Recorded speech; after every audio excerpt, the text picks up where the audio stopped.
project, and it is about cars, so we better hurry up. Let's do this. I don't have much time to do it, but whatever. Alright, so car timelines by Kelsie Campbell. Cars in this timeline are still used today and forever, we hope. And the 1999 car is the best looking car, well, I think. And then here's the Ford timeline. I think the Esdal and the GTO are the best right now. So here, have a look at that. Alright. And we have a Ford Mustang timeline. Generation 1, Generation 1A, Generation 1B, Generation 2, Generation 3, Generation 4, Generation 5. I like Generation 5. Alright. How do cars get so fast? First question. A car gets fast with a long stretch transmission and an engine that can power it until the end, along with aerodynamics to give it the power it needs to run at high speeds. And right here, this picture is a long stretch transmission. Who invented the first car? Who invented the first car? If we're talking about the first modern car, automobile, then it's Carl Benz in 1886. But long before him, there were strange forerunners to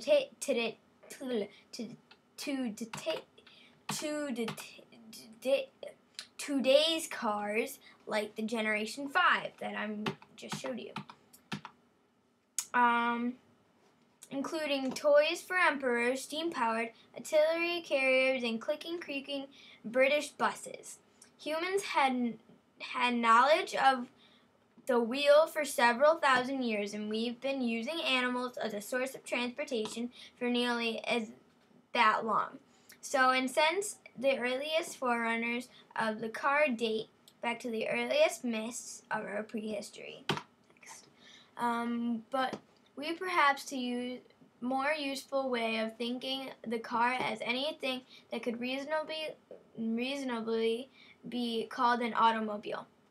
In other words, any vehicle capable of propelling itself.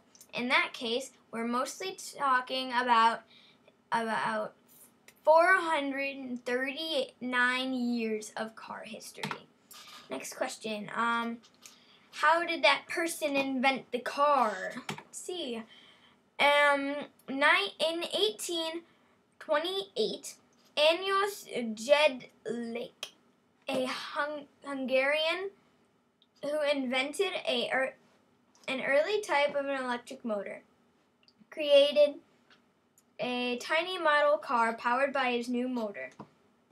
In 1834, the Vermont blacksmith Thomas Davenport, the inventor of the first American DC electric motor, installed his motor into a small model car, which he operated in a short circular electrified track. In 1835, a year after 1843, obviously, a Professor Stribudus, I can never say that right,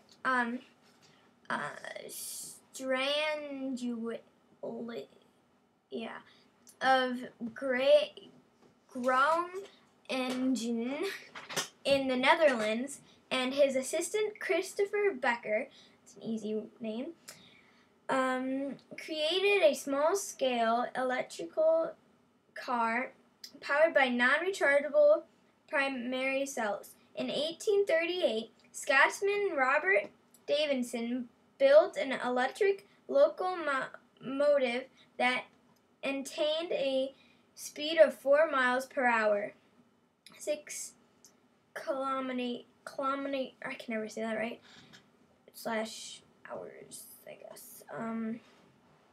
In England, a patent was granted in 1840 for the use of rail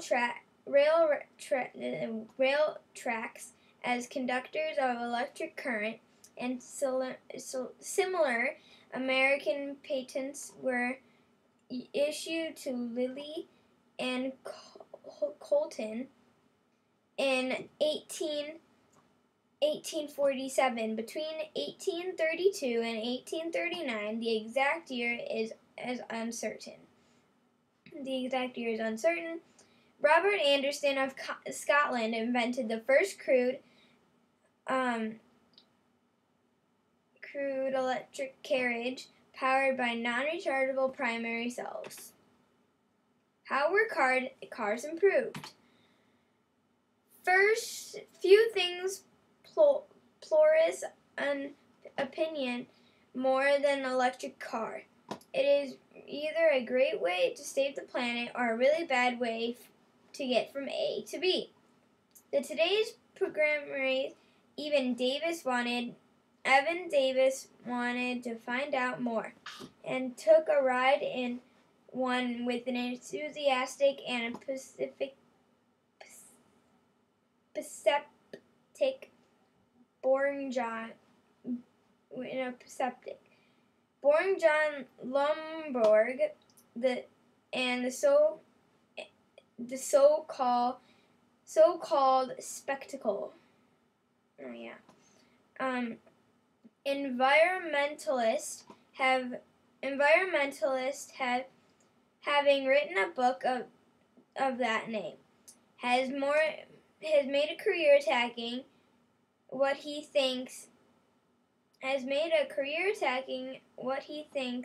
are, that doesn't make sense, whatever. I'll fix it later.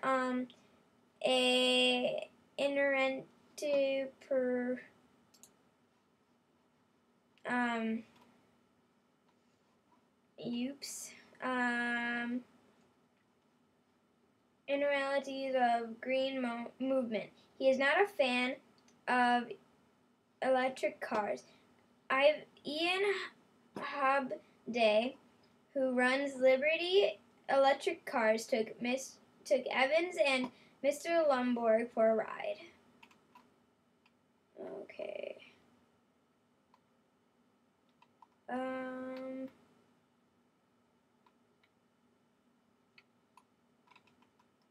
don't know what I'm doing. Okay. Alright, and that's the end. And then here's my website. It's Cool Carza. You can see at the top. Cool Carza. Here, let me fix the view.